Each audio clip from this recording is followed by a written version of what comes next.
I'm Matthew McCabe. Welcome to Miracle Voices. Each episode, we will be delving into stories of forgiveness, healing, and transformation that have come about from integrating the principles of the book A Course in Miracles. If you want to learn more about A Course in Miracles, visit www.acim.org.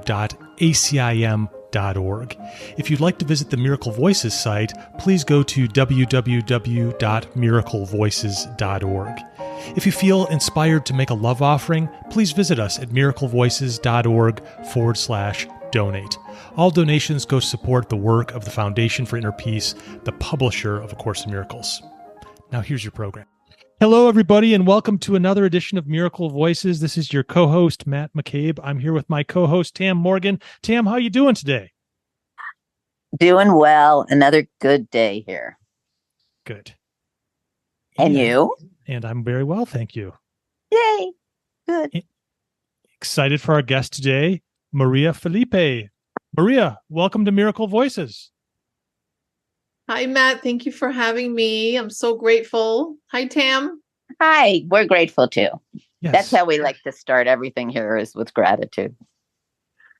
And yeah, it's pretty much everything. I feel like every time I'm grateful, it brings me back to God, to the truth.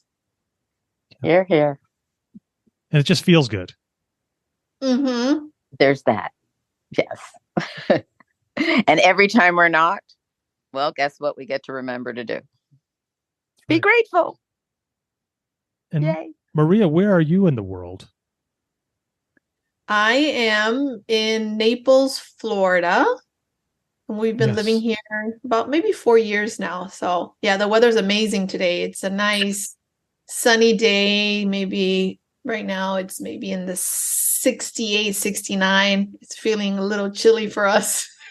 Yeah. It's all about perception, you know? Yeah. Really? I mean, I heard, wasn't it? DC was 85 last week. So yeah, it's amazing that Florida's like less. Yes. So confusing. You can't count on the weather anymore. Not that you ever could. But, exactly. yeah. You really can't count on anything in this world. Uh-huh. No. Yeah. But we No, try. but Lord change. knows we try. We can count on love. Yes. That's it. Love and the fact that things will continuously change in the world of form. Yeah. And I know your mom was big on this, but we can definitely count on the Holy Spirit. Yeah. 24/7. That's true. So much for not being able to count on anything. Yeah. And well, I'm saying in the world, right? Yes. In the world, you can't count on anything, but in Holy Spirit, we can. Yeah, indeed. Well, Maria, I'd love to hear how A Course in Miracles came into your life. Well, it came in, I was going through a growing up crisis in my early 20s. I could feel like, Matt, I was anywhere around maybe 19 years old. So it was a long time ago. And I was feeling like this crisis of becoming older, getting into my 20s. What was I going to do with my life? What was my purpose? At the time, I was an actor. I was doing commercials in Miami. I was going to also modeling auditions in South Beach. I mean, it was a whole slew of different things in my life at the time. And I was getting so insecure, Tam and Matt. I was just in this vortex of who am I, what's happening, and what's next, and then feeling extremely depressed. It's the first time I felt this sadness that I couldn't get out of bed.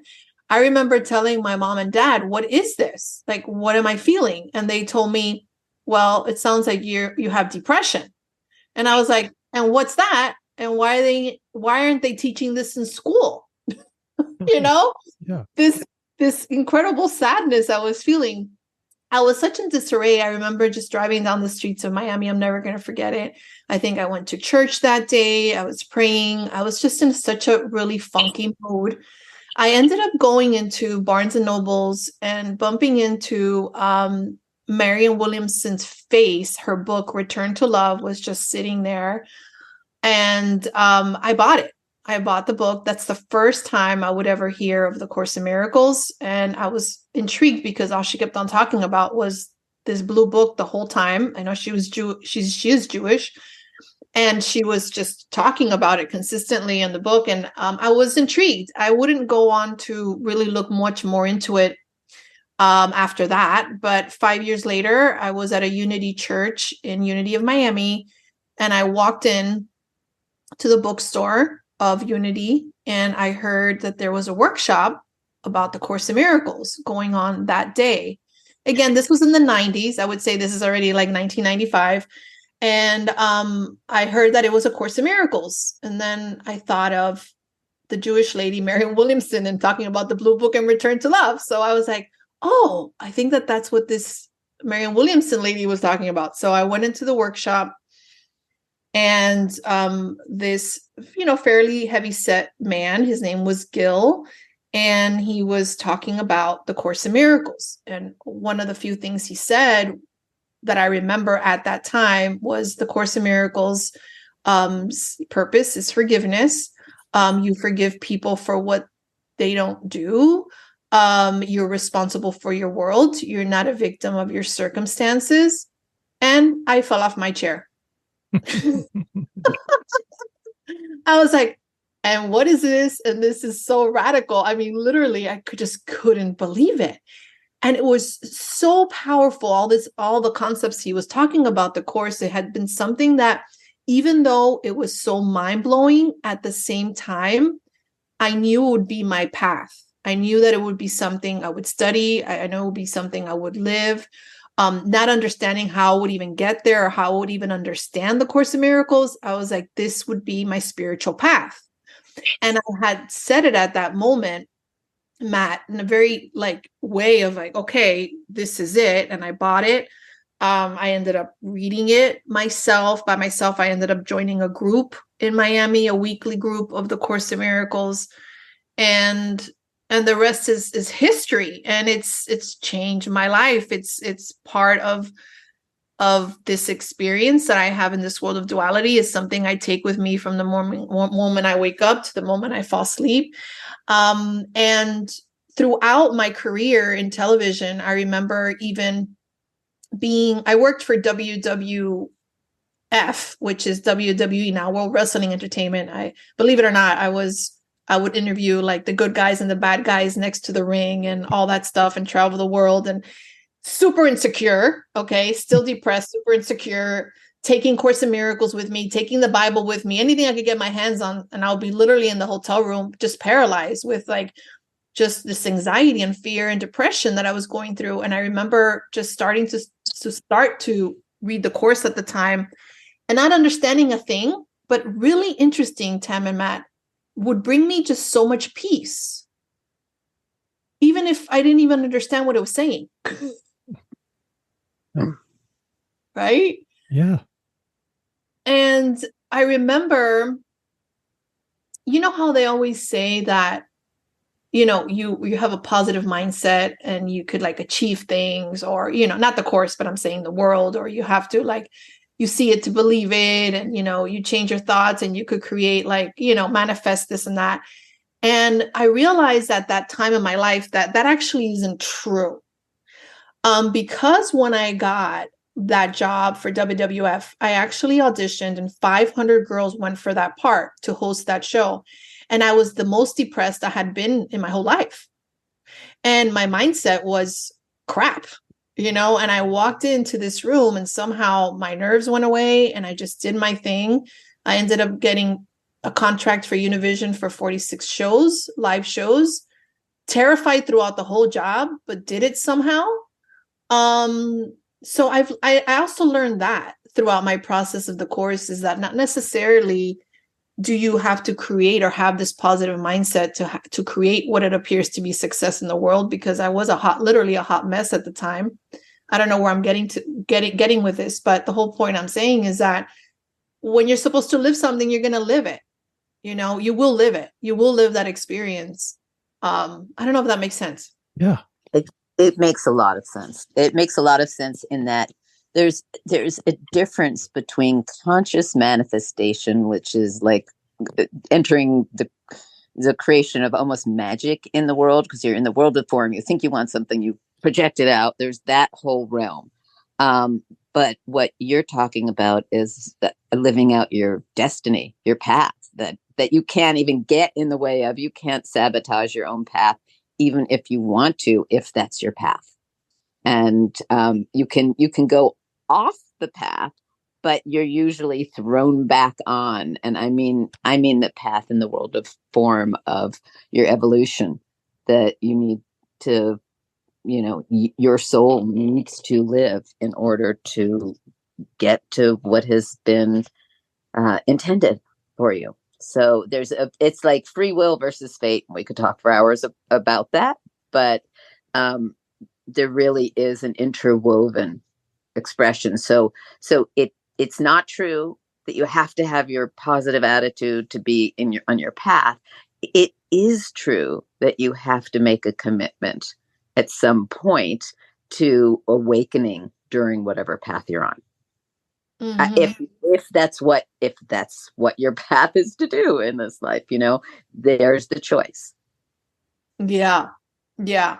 And I was so surprised that I got the job, because the world had taught me the opposite. You have to be in a good mindset. And I was such in a crappy mindset. I couldn't believe that I manifested or like a successful job, right? Crazy, but just so right what you're saying. It felt like it was like a destiny thing, is I had to live through that. And it was so much fun, apart from it being, I had so much insecurities at the time. I got the chance to meet The Rock, which is a huge Hollywood star now. All these work with these wrestlers and, being people in Espanol and things like that. It was just so fascinating, Yeah, that's been. What a metaphor too, because it's just like the world. It seems very real. It seemed very real to me as a little kid watching professional wrestling, but it's like, oh wait, this is all staged and scripted, but they seem like these two are enemies and they're going to act it out, and you're going to get a body slam and thrown out of the ring, and it's like, oh wait, it was just a show, but it's entertaining. Well, yeah. It's so funny to me that you bring this up, because it is so not any part of my own world. But yesterday I was at the Xfinity store, which is the internet service and phone service that is one of them that's offered out here. And truly, talk about world of form hell. They have put me completely in this, or I have put myself with my relationship with them in such difficulty that I finally realized that after they screwed up absolutely everything and told me complete wrong information about everything that was about to happen, they said, and thank you for being a loyal 30-year customer. And I thought, I'm in an abusive relationship for 30 years. I'm getting out of this. But it, person, when I went into the store, who actually helped me extricate myself from it, had right next to him, it was Halloween, and he had this enormous belt that was the winner of the World Entertainment Wrestling, whatever. And it was this enormous, enormous belt. The only thing time I'd ever seen anything like that was at the person who won the award for eating the most Nathan hot dogs in the world got one of these huge belts. And he kept every so often, every time we got into a really tough place and he was on the phone with Xfinity as a representative of Xfinity, he every time he won something they said he couldn't do, he lifted up the belt, the wrestling belt, and said to me, "I'm the man." Oh my God, what synchronicity, right? That's like, yes. Oh my God. I started to laugh. I hugged him. I mean, we exchanged each other's, emails and stuff, because he was so adorable. And he brought love to me in that situation where I went in and I found myself hating. I was like, I know this is my lesson. This is the bane of my existence, is this company. And it has been for years and years. But boy, this pro wrestler, entertainment wrestler completely brought me back to me. It wasn't even me of stop, breathe. I tried that. But in this moment, it was so bad. It involved my son. It involved like everything. This man brought me back. So thank you for saying that. I love the synchronicity of that, that I talk about wrestling, and there was literally somebody dressed up as a wrestler yesterday for Halloween. That's like the one mind thing. I love it. But he was a professional wrestler. Oh, he was. He Oh, that's was even for more real. ironic. He Oh, had wow. won that award and he was so proud of it. And he had won that belt and he was so proud of it that he brought it in for Halloween. He had to wear his normal, Xfinity clothes, but he had the belt on a chair and he kept lifting it throughout the conversation. I'm the man. It's like, yay, you're the man. Oh my God, I love that. It was fabulous. I also wanted to say that, you talked about reading the course, not understanding it, and still finding peace. And I remember as a child, my mother got very into Edgar Cayce, the healer and spiritualist, and he used to, as she told me, he used to read books by putting them under his pillow at night, and he would absorb the books. So I remember that I did that with the course a couple of times when I had to write a paper on it, and I just stuck it on, and I hadn't done the course, but I'd lived with Helen and Ken and Bill, my mother, for a couple of years there. And I would just put it under my pillow and wake up and feel like I got something from it, because the reading it was just too dense for me. Mm. So, Yeah, there's so much more. And I'll say this, and you're not saying me, but I'll tear up just saying it. It's like there's so much more than the words on the paper. There's this energetic field. There's this energetic field that surrounds it. I mean, I can just cry just saying it. It's just, there goes beyond the words. It's an experience, and it's something that you can't even describe in words, the healing that happens, and it goes beyond the words. It really does. Also, and it is literally that statement, there's more to this than meets the eye. And I have always said to people, since I wasn't interested in the course for years, just open it, read it, and especially at night, it will put you to sleep. I mean, you can get it instead of a sleeping pill. If you don't understand it and don't even like it, get it as a sleeping pill, because it'll put you to sleep. And that's not a bad thing. Yep. Yeah. Is an energy to this that is quite extraordinary. I had like a really good friend at the time that, I don't know, I just felt, those friends, you always just think they know everything. And she hadn't even heard of the course, and she would just come into my home, and I was like, oh, look, I got, and I had gotten the, the blue, the Foundation for Inner Peace, the version, not the third, it wasn't the third edition yet. It was that far back, because I got it like in the 90s was my first book, 1990, probably 6 when I got it. And I would give it to her because I always thought she knew everything. And she would walk in my apartment, and I would just give it to her and say, can you read this? Can you please explain it to me? And did she?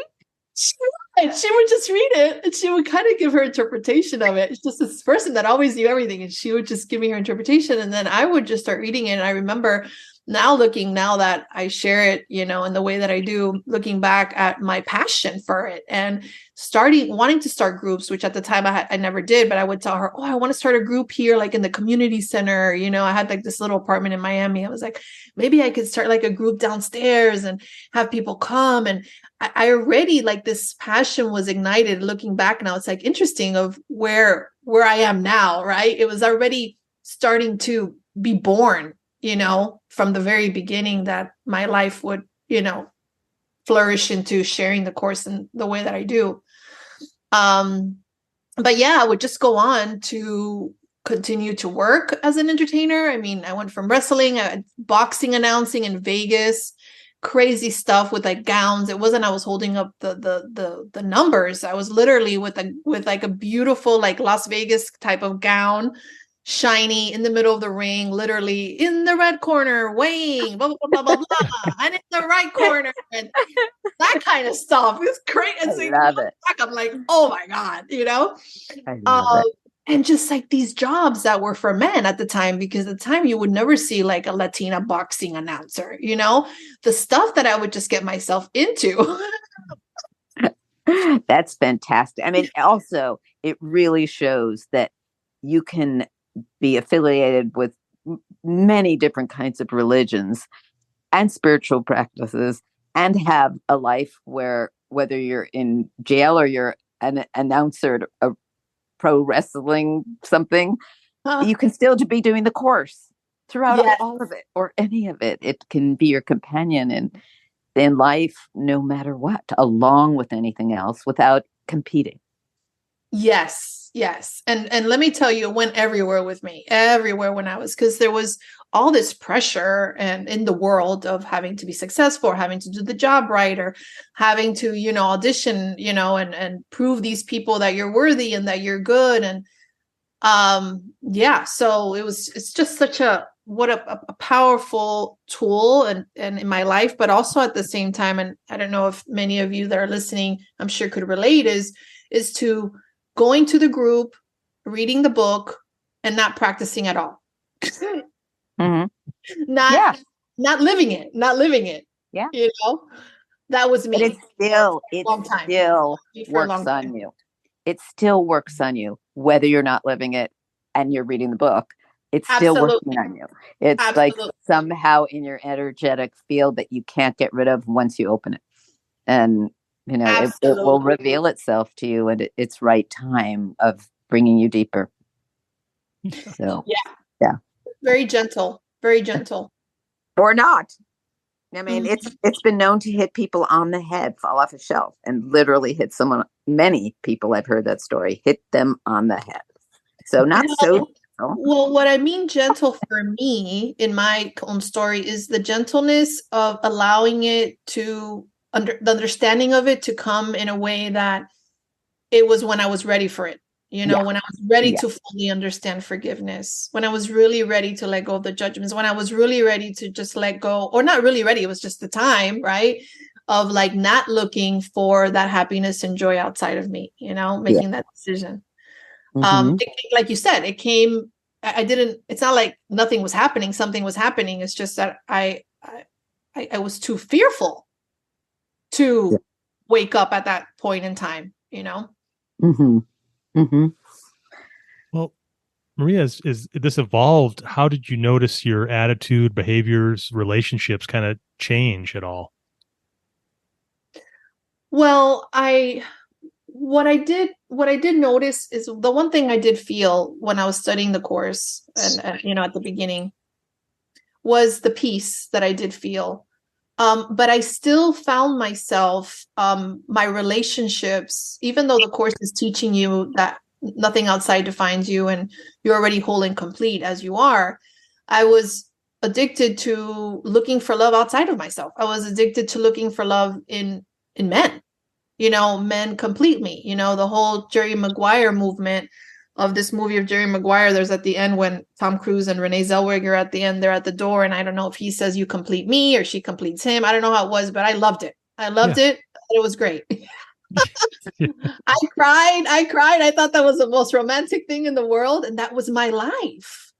And I feel that every time I would go back to the course, it would just very gently remind me, even though Jesus sometimes does, I always say he's kind of slaps you in the butt a little bit when he's speaking in the course, like, he's like, here, you got to really understand this. It was just refreshing every time I would go back to it, because it was the opposite of what I appeared to be living in the world of duality. Right.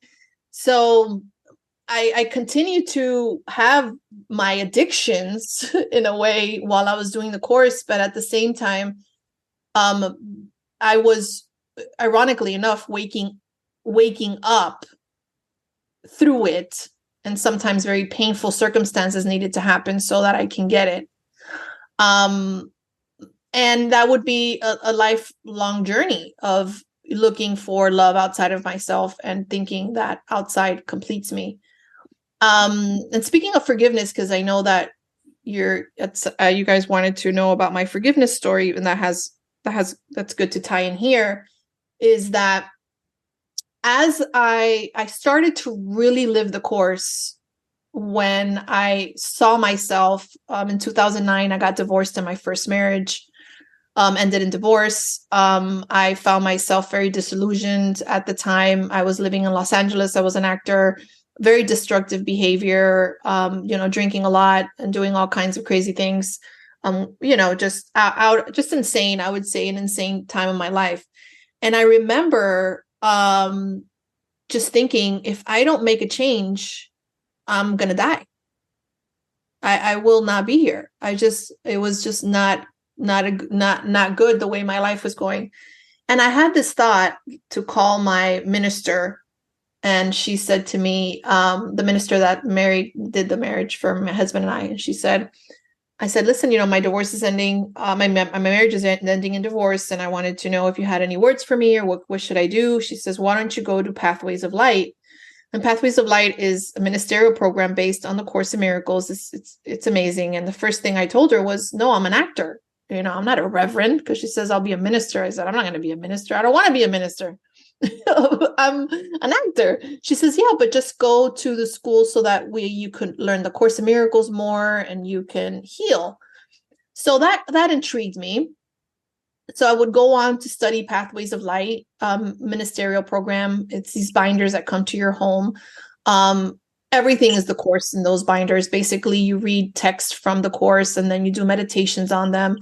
The whole point of it is to listen to the Holy Spirit. And I would take 3 or 4 years to do this course that takes a year because of my resistance. At the time, I didn't have so much money, but the money came. I got sponsored to do Pathways of Light. And that's when it was game on. That is when everything got revved up with the Course in my mind. I started to wake up during my meditations more to Holy Spirit. I started to see the contrasts in my mind of healing with letting go of judgments and beginning to have this self-love for myself. I stopped doing destructive behavior. I started to come into speaking more. It was like everything was just changing, and it was very quick. But my biggest forgiveness lesson was after I finished ministerial program, and I was actually speaking at Unity churches. I was already teaching the course at this point, so I'm kind of like skipping around a little bit, if that's okay. Sure. Okay. So I was sitting in my apartment in Los Angeles, and I had just had an incident with this guy I was dating. He was a director in LA of a show. And I was doing my same old thing that I do, which is being in relationships and trying to convince the person to love me. And also, trying to make them believe that they can love me, or they can be in a relationship, or they are boyfriend material. That kind of stuff is the stuff I used to do. So I was thinking about this guy that I had a conversation with the day before. He had come over, and I was having a conversation. I liked him. So I told him, we were talking about relationship, and he said, well, just so you know, I'm not boyfriend material. And I just remember just trying to convince him for like 30 minutes that he was. It was just absurd. And I got home and I was thinking about it. I was like, I can't believe that I've been sitting here trying to convince this guy for 30 minutes to love me, to convince him that I'm lovable. And it hit me. And so much so that I did the service that morning at Unity, and I came home, spiritual teachers. At the time I was a spiritual teacher, but I was also, a teacher from truth. Like, I would share with my congregation how I was feeling. I would share with people how I would get out of it, which was very powerful for me, because I always identify with teachers that share their life and how they wake up and how they see things differently. So ironically enough, I had just given an amazing sermon that Sunday. I came home, sitting on the couch, going back to the couch, and I was thinking about this guy, and I was thinking about Matt and Tam. I was just thinking about how I could text him, how I could get him over again, so I could try to convince him again. And I was thinking about the pasta I would make and the wine I would have. It was just like this ridiculous thing. So in the moment of about to text him, I had this meltdown of, where people talk about when you get in the bathroom and you go on your knees, that kind of thing, of like this exhaustion of trying to convince the outside world to love me and to think that I'm good. And that would be in my acting career, my auditions. That would be in, my relationships with men, in my relationship to life of like, hey, look at me, I'm lovable, love me. And it was just, I was exhausted. So I literally had a meltdown on my couch, huge meltdown. And I was just sobbing. And I was like, I'm so tired of trying to look for love outside of myself, of someone to tell me that I'm good and convince someone to love me.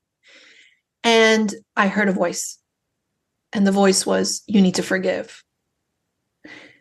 And I said, forgive what? It said, you need to forgive your father.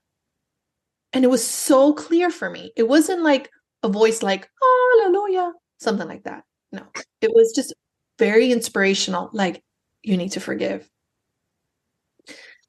So I sat with that and I said, okay, I'm willing to forgive. And then what I heard is, you need to forgive, my father, which committed suicide when I was 3 months old. I never met him. I don't remember meeting him, but I was 3 months old when he was so disillusioned with life. My father, he left Cuba. He left with my mom. He had a first wife. He left his 2 children in Cuba when the communism started. They went to New York. Then they went to Miami, which is eventually where my mom had me in Miami. And my dad was so disappointed in leaving his sons in Cuba. It was very hard for him. My mom had another son, a younger son. She had 2 boys that she had with my father, and one of them got hit in a car accident when he was 9, and he passed away. My father could not handle it, could not handle the situation with his sons in Cuba, couldn't handle the death of my brother. And imagine my mother and her, whole life experience of going through that, and then having a husband that can't handle it and literally trying to kill himself at least 3 or 4 times. He tried it jumping off bridges in Miami in the water. He just wouldn't die until he finally just shot himself in the head. And this was on the day of my mom's birthday. And I was 3 months old. Yes. So I didn't know at the time when Spirit said, forgive your father, first thing I thought is, well, I don't remember much. I just don't remember much. Like, I didn't feel like I had a grievance with my father. I never felt that there was anything there, but I was willing to look at it. Not only that, Spirit said, you not only need to forgive your father, you need to forgive all the men in your life. And I was like, oh, that's a lot of men. And it's funny because my husband, Christian, now asks me how many. I said, honey, that's in the past. So just many. That's how many. Yeah, it's too many. So when Spirit said all the men in my life, I was like, holy moly, like that's a lot. I'd never read this in a book. I never read this process before. It wasn't something that I had seen before. This is just something that was for me. And it was the instruction was 7 days or every single day. It ended up being 7 days for me, of where I would go back to the relationships, certain relationships that were very pivotal in my life. And I would look at the story that I made up about it. And the first one starting with my dad and then going to all my relationships until that point in time that were very pivotal. And I did it. And it was one of the hardest things I've ever done. It was forgiveness on steroids. It was looking and getting very honest about my story, my beliefs about things, and then having Holy Spirit tell me what is really the truth. There was a lot of crying. There was a lot of undoing. There was a lot of like just emotionally drained. I remember I was even speaking at the time, and my assistant had to pick me up and drive me to the event. Like, just like so much was going on that week. And I'll just share with you one particular story, which is the one with my father and what I got, and just how powerful the teachings of the Course in Miracles is. How you can see something in such pain, or you can see something that just looks fearful, and you could suffer so much, to the contrast of what the Course gives you, which is seeing it in His holiness and see it in Christ's vision. But as I like to say, you need to sometimes bring up, and you need to be seen in such grace. And that's what I did. So I saw that I did have a grievance with my father. I felt that he was selfish. I felt that what came to me is that I was so distraught that he would leave my mother in that condition, the way he did it. How dare he, was my thoughts. How dare you? How dare you do this? And then just really going down that rabbit hole of my judgments towards him. And then I had this moment of where I asked Spirit, what's really real here? And what came to me was It's so powerful. I'm sorry. No, sorry. Please take your time. Yeah. It was such a release. And that's why I wanted to share this story, because it's changed my life, of just really forgiving. What I got from Spirit is that my father never left me. He never left me. He actually, he did me a favor. He did me a favor because he was so jealous, and he checked out of here for me, is what Spirit told me. It was to help me, because he would have hindered my path in life. He would have obstructed it in some way, and that he left for me. And Spirit ended up saying to me, your father never left you, because your father is God. Your real father is God, and God will never leave you. And I went to write, after I had this epiphany with Spirit of what's really real, and really seeing my father in a different way, that I wrote him a letter. And I actually share this letter in my book, Live Your Happy. So I'm going to read it to you. And it says this: Daddy, I never got to tell you that I love you. I'm sorry for all the pain you went through. And I trust you are in a better place. You are my prince, my guardian angel, because in truth, I know you never left me and never will. We are one, you see. You are an amazing spirit who has been a great teacher. Your leaving your body has nothing to do with me, but somehow I decided to make it about me. I've carried this burden for so long. Whatever I have unconsciously made it mean till now is not true, and I'm ready to let go of the cross. I'm willing to forgive you, Dad.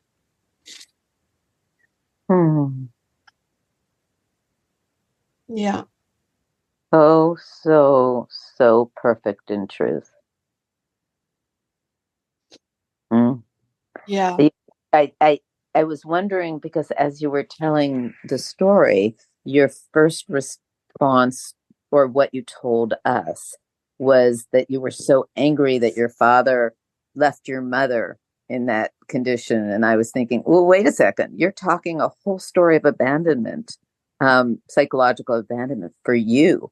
But you were taking on the anger about how he left your mother. So I was really glad to see that as you got deeper in, it was about him leaving you in that abandonment way, and that you kept looking to the outside world to justify your existence and to validate that you were lovable, because of that feeling that you weren't, because he actually left you and took his life away while you were newly born. And understanding, getting to another understanding and perspective, in still a narrative, flipping the understanding to he actually left for you, is a huge way to come into forgiveness. And, the next one is none of it really happened. He's still here. Your father is really God. And how it keeps transforming. But sometimes we need a flip of narrative to get the heart opening. Yeah. And that is what the Course in Miracles offers. Yeah. The forgiveness that the Course teaches. That's why I'm such an advocate. That's why I've dedicated my life to this. That's huge.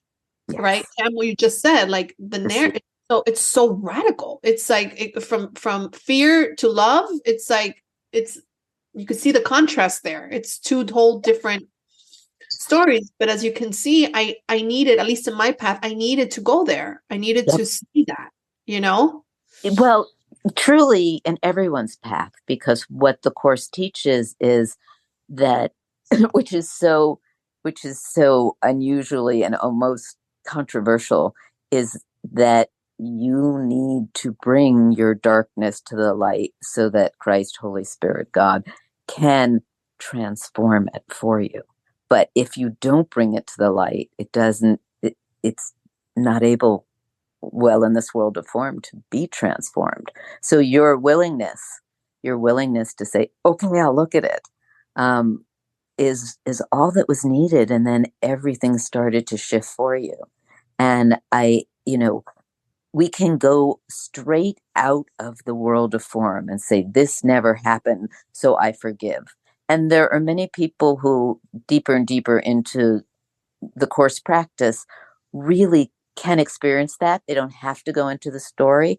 But so many of us who are entrenched in story, even me with Xfinity, sometimes we need some other way of looking at the story so it can be released, so that our stronghold on it lets us go. And it's very powerful and shouldn't be dismissed that, you didn't even have to think the opposite of the story in order to suddenly release. It really, spirit does help in this way to shift us around. It's one of the ways. Yes. So. Yes. And at that point, I also learned something really important after that experience, and just every single man in my life after that I did this particular process in. And I realized towards the end, this is another layer of the forgiveness, is where I was crying and I was just at my knees again. And I was like, okay, I'm ready, Holy Spirit. I'm ready to experience love. I'm ready to not look for love outside of myself anymore. I'm willing. I want to experience, this addiction to looking for love outside of myself. Like, I'm ready. I thought that I had proven myself of 7 days. I was like, okay, I'm ready, Spirit. I'm ready. And it was the first time I was actually really honest with me with this answer. And the answer that came to me when I said, I'm so ready, Spirit, was an answer that was so powerful. And it was so just upside down when Spirit said, no, you're not. Mm-hmm. And I was like, what do you mean? I've just cried. I've just forgiven my father. I've just, I've had 7 days of suffering. I mean, come on, look at all these notes I have. What do you mean I'm not ready? I was like, what is that? Oh yeah, Spirit, I'm ready to heal. I'm ready to be the love of my life. I'm ready to have, my partner. No, you're not ready. That was huge for me too, because I got the joke. I understood that the self-sabotage. I understood that I wasn't being uncompromising. I understood that I was making exceptions to the course, that I wasn't really living it. That's when the light bulb went off. And that's my passion now, is to help other students and anybody that wants to come to me, is to really begin to be uncompromising and just come back to that really big, I call it, Course in Miracles says little willingness, but I always like to say big fat willingness, just for fun, to want to go there. And I think one of the reasons why I had the experience I had with my father was because of that willingness of really, really wanting to get loose of this addiction, because it was an addiction. But that moment when I said, no, you're not, is the first time I was really, really honest with myself, and my life changed after that. My relationship started changing. I would, one day, 1 or 2 of feeling like a man didn't want to be with me. It was over. I didn't try to convince them. And ironically enough, I think maybe a year and a half later, I would get offered to write, my first book, Live Your Happy, based on the course. And then a little bit after that, meet Christian and get pregnant with Ari. So much got healed there. But I think what I learned there was, Tam and Matt, and you let me know what you think about this, is this really uncompromising nature of living it.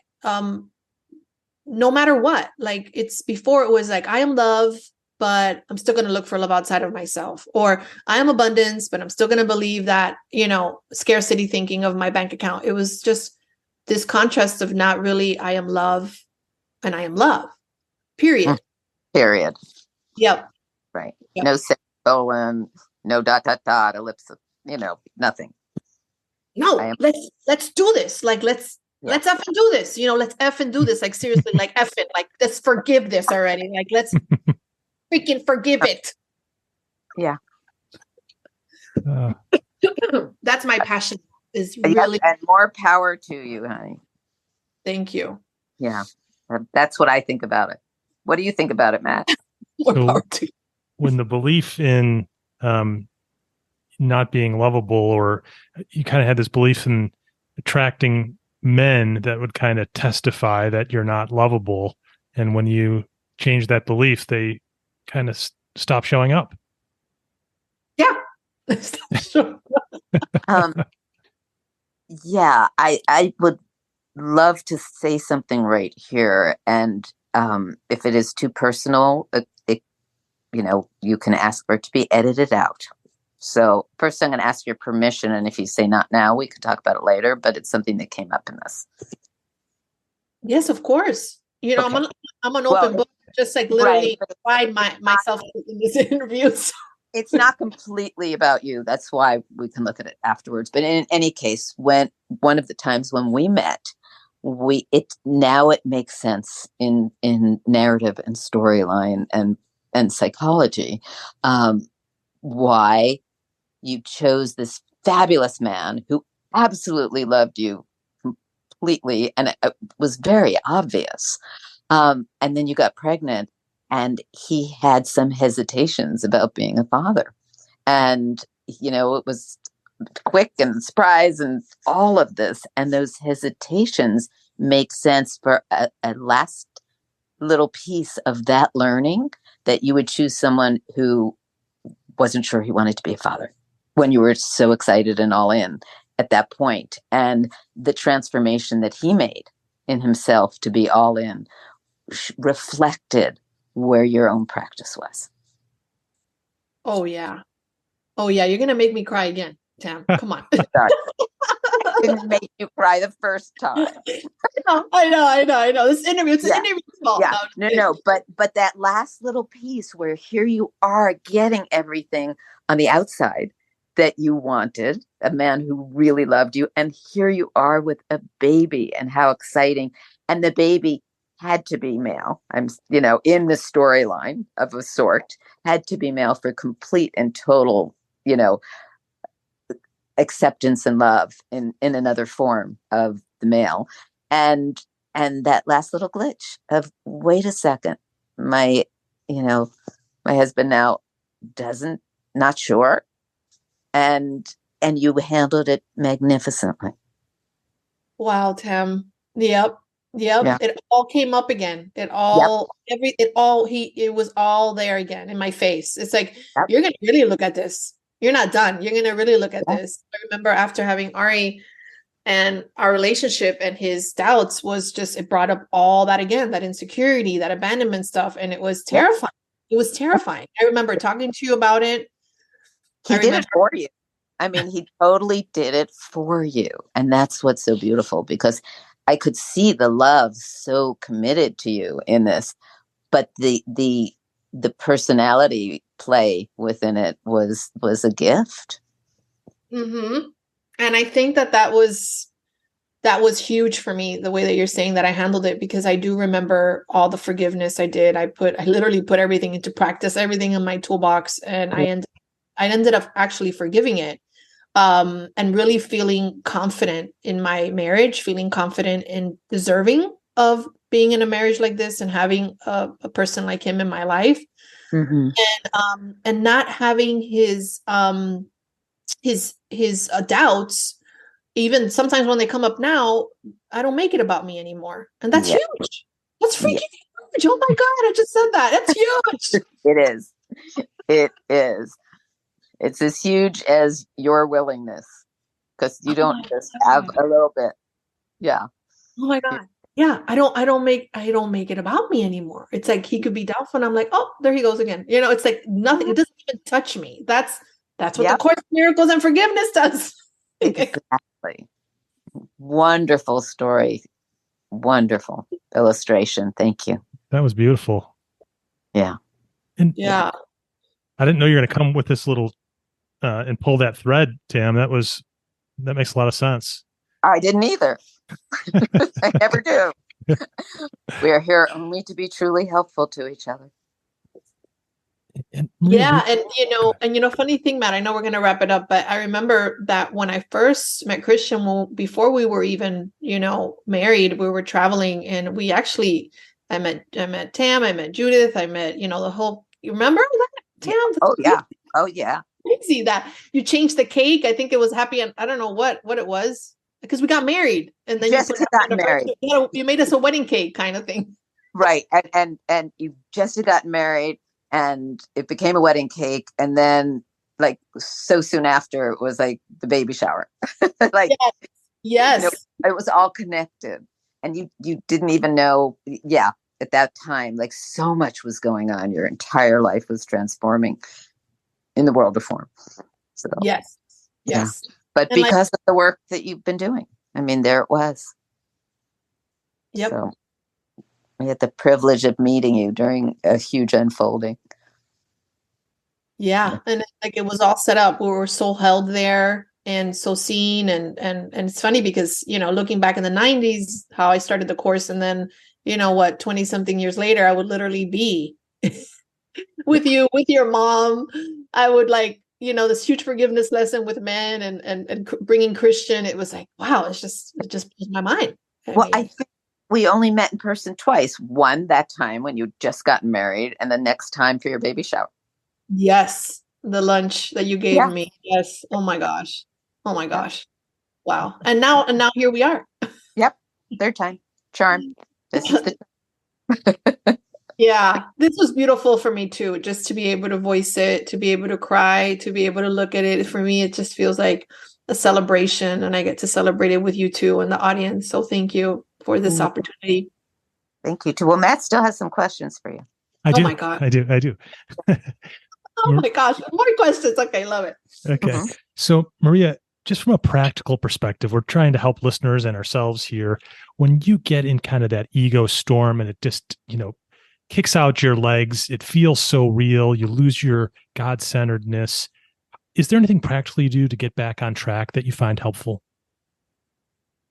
Yeah, two things that are coming up is one, there's two ways that I do it. One is I become very aware and very present. So I actually allow myself to feel.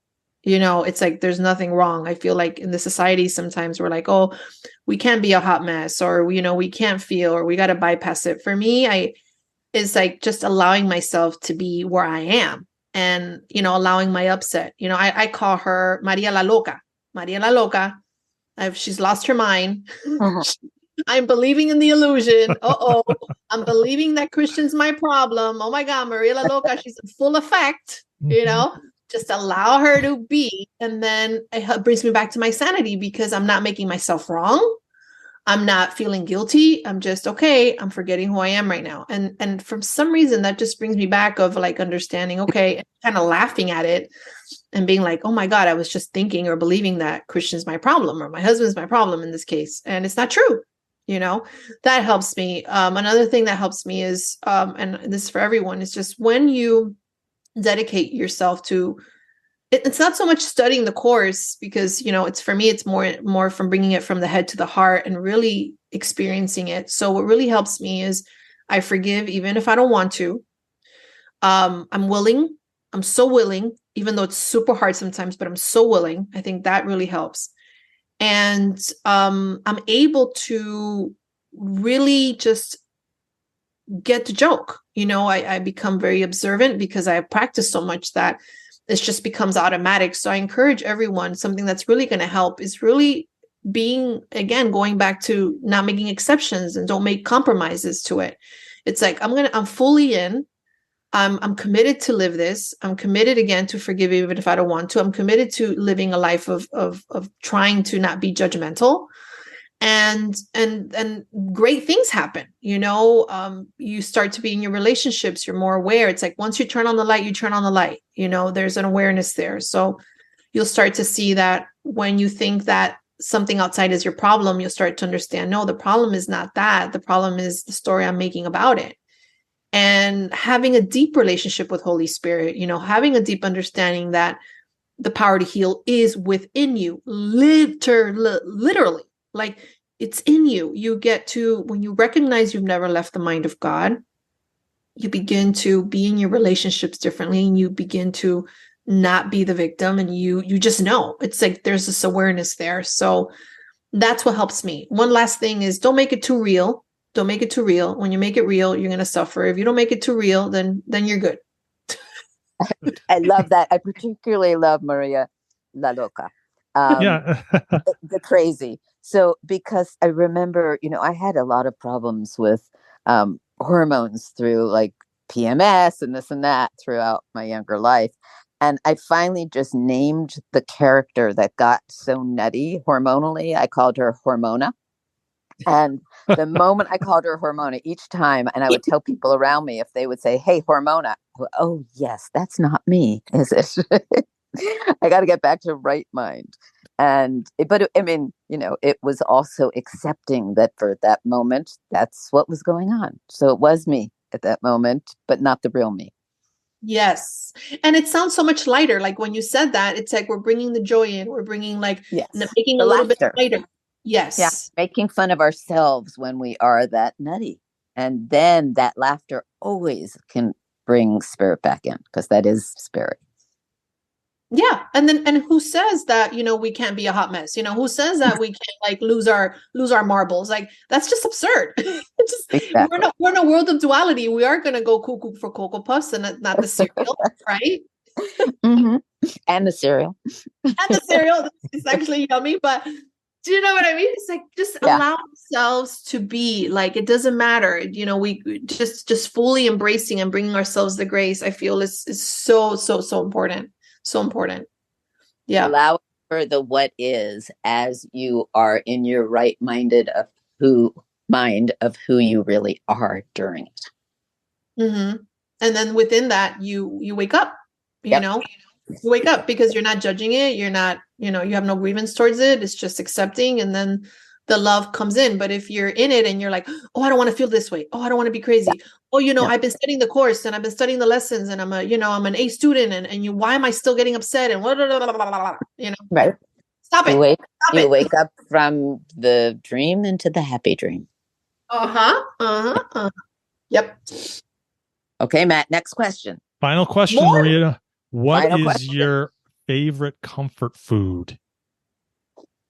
Well, it has to be Cuban food, and I love my Cuban food. So it's a certain dish. It's white rice, and it's some black beans, and it's this ropa vieja, which is like this shredded beef that's cooked in this sort of tomatoey soup.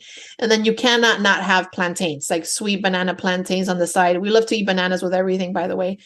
So there you go. That's my favorite dish. Sounds great. Yes, Cuban food is great. And you're making me hungry. I'm going to have to have my food after this. Well, Maria, is there any place you want to point listeners? Your website, social media, anything like that? That's a question, Matt. That's a question, right? Yeah, he's still that. I think the easiest place, just thinking off the top of my head, is mariafelipe.org, which is my website. And you could find me on Instagram as well, and, on Facebook and everything like that. But I think the website will probably lead you everywhere. I've started something really cool that kind of been wanting to do for years, which is begin to build community, especially around this living the Course in Miracles. So it's just 3 months old. I started the Happy Miracle membership, which is a monthly membership where we're creating community, and we're creating a workbook, and we create these really nice screensavers. I also record a meditation a month. Every month has a theme. The theme of the month now is healing in relationships, or healing the mind, gratitude, and healing. And I love it. I love it because it's like my little project. And it's a place for me to get everyone together. We can have calls with different teachers. Like next month we have, this month actually we have Alan Cohen, and next month we have Gary Renard, and just in one hub, everybody hang out. So I just started the Happy Miracle membership. And if you go to my website, you can try it for 2 weeks for free and see if you like it. But that's my little baby right now. And I'm really passionate about it. So thank you for letting me share that. Great. Well, great. Maria, thanks so much for coming on Miracle Voices and sharing your miracle voice. We really appreciate it. Yes. You, my miracle voice and my miracle crying. Yeah, all of it. All part of the release. You got it all. You got it all. I got that Ricky Martin song stuck in my head. Living la vida loca. I'm thinking of Maria Loca. Yes, Maria la Loca. Yeah, yeah. Please, guys, remember that whenever you're going insane. Just just remember it's okay. It's all good. Yeah. And this is moving long, and Matt, you can totally cut this out. But there was something I was moved to say earlier, and and if it's too long, just get rid of it. But Maria, you mentioned about originally in the beginning of all of this, you had an angst about getting older and, growing up and being more responsible and whatever you had to do in the world. And I just wanted to share that my son, Lige, when he was 9 years old, the night before his 10th birthday, he started to have a major freak out and he was really upset. And I said, "What's going on?" And he said, "It's moving too quickly. It's moving too quickly. I'm about to be a double digit and I don't know if I can handle it." And I said, "Honey, it's just a number." "No, it's not just a number. Everything's moving so fast. Soon I'm going to be 10 and then I'm going to be 20 and then grandma's going to die and you're going to die." And like, he just went through this whole thing. "Oh, and I'm going to grow facial hair." And I'm like, he just started listing it. When he got to my mom, "You're going to die," and me, like tears were streaming down my own eyes because I was watching him understand the brevity of life in a weird way at age 9, just about to be 10, all because of the double digits. And I held him in my arms and I said, "Okay, I'm not going to say that's not true because all of that's true. But at the same time, we're here right now and let's be in the present and more. You can mourn all of this for a few minutes and I'll hold you and do this. But then let's celebrate life together. And you're about to be 10 and it's going to be wonderful too. And that part's going to be great." So I held him and he finally got quieted. And he said, "I'm not really into heroes, Mom, but there's one person I would like to be if I had a hero." And I said, "Who is that?" And he said, "The Buddha." And I said, "Why the Buddha?" And he said, "Because everything I hear about the Buddha, he knew how to be in this world in the present and also not be sad about it." Wow. And this was it. Like, I'm holding this kid, and it's like, oh my God. And he's only about to be 10. Oh my God. But it was such a beautiful view into what we put on ourselves because of a number, because of an age we're supposed to be, or, and he blew it up so beautifully for me to see how he could be feeling this angst about just becoming 10 years old. And you seem to have that too suddenly, in 10 years later. And it just, for all of us to realize this is fleeting. It is true. But, when someone says, "Oh my God, I'm, 87 and, this is really hard." And my response is always, "Well, but what's the alternative? Do you want to be here or do you not?" Yeah. Mm-hmm. Mm-hmm. How do you want to be here? And so it touches all of us at any age. Mm. So yeah, thank you for that. I feel like I'm not alone. I wasn't alone in that feeling. No, we all go through it at some point. So thank you for sharing that. Thank you, Tam. Thanks, you, Matt. Tam. Thanks, Thank Maria. you. Thanks so much for listening today. Please subscribe to Miracle Voices by hitting the subscribe button on your podcast app. If you are enjoying these conversations, please consider leaving us a review on Apple Podcasts, Spotify, or whatever podcast app you use. And lastly, please visit us at miraclevoices.org and join our newsletter so we can stay connected. Until the next podcast, I want to leave you with my favorite course quote: "When you want only love, you will see nothing else."